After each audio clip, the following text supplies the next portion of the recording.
Je n'ai pas tenu ma promesse. La promesse au bord du fleuve. As-tu déjà ignoré quelqu'un qui t'aimait plus que tout? Avant de continuer l'histoire, n'oubliez pas de vous abonner et de commenter en mettant en commentaire le drapeau de votre pays. Aminata se levait avant le soleil. Chaque matin, elle marchait pieds nus jusqu'au marché, un panier de poissons sur la tête. Sous le soleil brûlant, elle souriait, même quand la fatigue la brisait.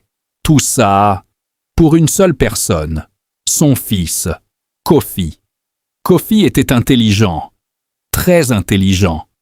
Il rêvait de quitter ce village, de devenir quelqu'un d'important, de vivre une vie que sa mère n'avait jamais connue. Mais ce qu'il ignorait, c'est que chaque pièce qu'il recevait pour ses études avait été payée par les sacrifices silencieux de sa mère. Les jours passaient et Aminata devenait de plus en plus faible. La maladie rongeait son corps, mais elle ne disait rien. Personne ne devait savoir, surtout pas Kofi.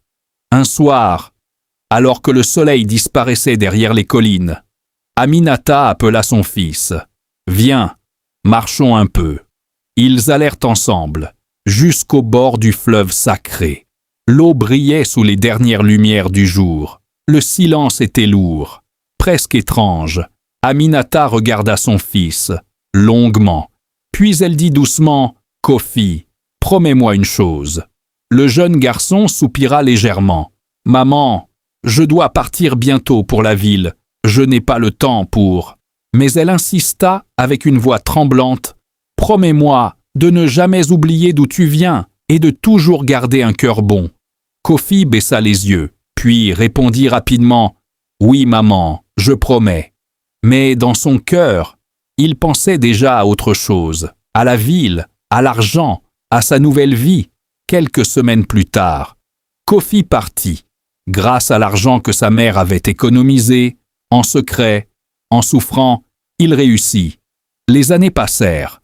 Kofi devint riche, très riche, grande maison, beaux vêtements, nouveaux amis. Mais petit à petit, il oublia. Il oublia le village, il oublia le fleuve. Et surtout, il oublia sa mère.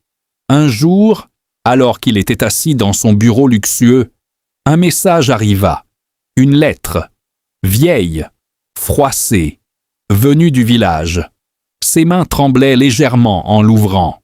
C'était l'écriture de Tantiawa. « Kofi, ta mère est partie. Elle t'attendait, chaque jour, au bord du fleuve. Elle disait que tu avais fait une promesse. » Le cœur de Kofi s'arrêta. La lettre continua. « Avant de partir, elle m'a demandé de te donner ceci. » Une deuxième feuille tomba. Une lettre, écrite par sa mère. « Mon fils, si tu lis cette lettre, c'est que je ne suis plus là. Pardonne-moi de ne rien t'avoir dit. Je ne voulais pas être un obstacle à tes rêves. Tout ce que j'ai fait, c'était pour toi. Même quand j'avais mal, je souriais, parce que tu étais mon espoir. » Tes larmes commencèrent à couler sur le visage de Kofi. Je t'attendais chaque jour au bord du fleuve, mais je savais que tu étais devenu grand. N'oublie jamais ta promesse, mon fils. Reste un homme bon, même quand la vie te donne tout. Kofi tomba à genoux.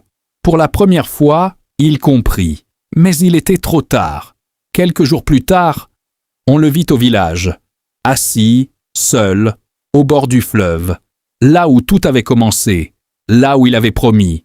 Les yeux remplis de regrets, il murmura « Pardon, maman », mais le fleuve ne répondait plus. Morale de l'histoire, on réalise souvent la valeur d'un sacrifice, seulement quand il est trop tard. Merci beaucoup d'avoir regardé l'histoire du début jusqu'à la fin. N'oubliez pas de vous abonner. À bientôt.